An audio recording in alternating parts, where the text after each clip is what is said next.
Alex passed away about 12 months ago, and he was 6 years old at the time. The brothers were very close, so they were only 19 months apart and had a really beautiful relationship. He was getting tired, a bit more easily, and he was a bit more cautious than he had been. He also became very preoccupied with eating.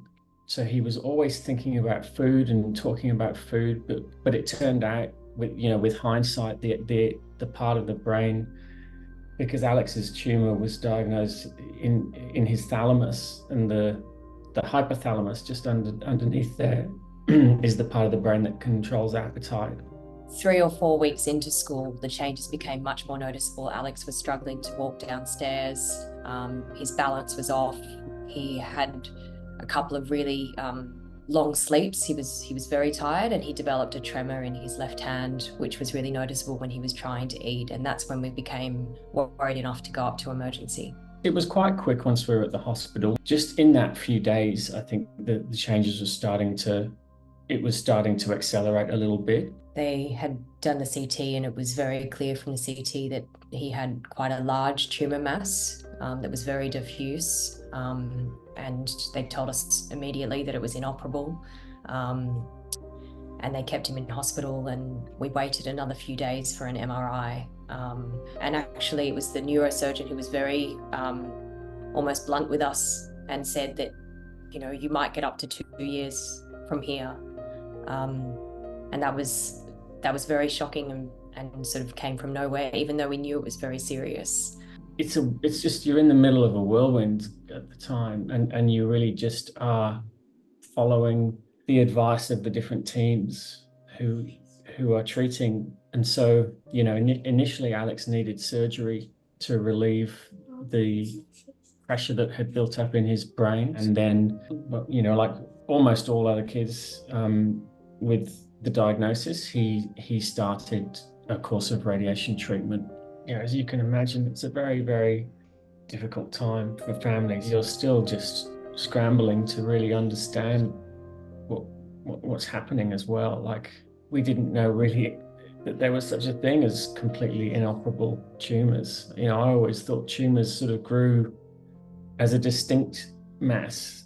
And so, I didn't know that there was such a thing as tumors that the surgeons just can't operate on at all. The surgeon described it to us as sand in jelly and impossible to remove. Because Alex's tumor was quite slow growing, in January of 23, we moved to Bear Cottage because it got to the point where we weren't able to manage just ourselves at home. And we were both well supported. Miles was with us at Bear Cottage. We were both by Alex's side in those final hours. It was very difficult to get to that point, but we're glad that we were with him and so well supported, and Miles was so well supported, and we'd been able to talk to Miles about what was happening. It's important to try to understand the diagnosis and to try and understand the specific drivers of your child's tumor. And the science can be overwhelming, but there's a lot of families who've done a lot of research themselves, and the family networks within Australia and globally are very well informed. In some cases, more well informed than some of the clinicians, because they're so focused on it. And so I think it's really important to try to have that information so that you can question every decision about your child's care, because there's some things with hindsight that we maybe would have questioned whether they were the right thing for Alex. But at the time, because as Simon said, you're sort of reeling, and it's a whirlwind of also trying to just be present and be there for your child. It is very, very difficult to try and understand the disease. It's very, very complicated. And one of the things that makes it so complicated is that literally every case is completely unique.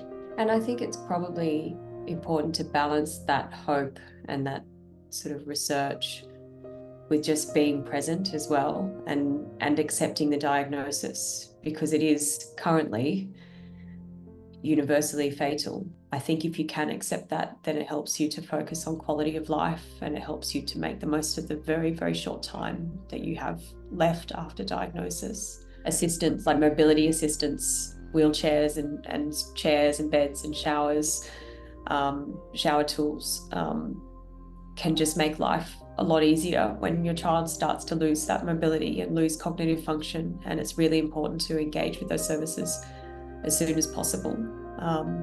I think one of the things that the government, needs to sort of change their perspective on generally is just funding for pediatric cancers, versus adult cancers, and that's something I think that they don't get right. The tragedy of losing someone at the age that Alex was, that you should think about it in terms of the amount of life that's being lost. I think from what the researchers that we've spoken to and the labs we've visited, it's really down to hiring good teams, and they need certainty of funding to be able to give that certainty to potential researchers who could join the lab.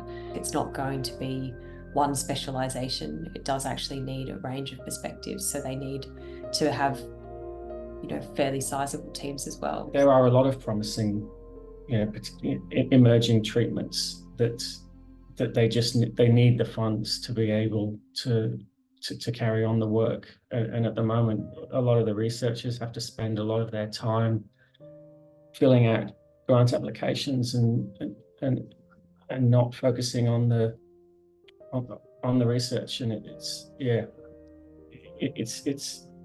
it's critically needed.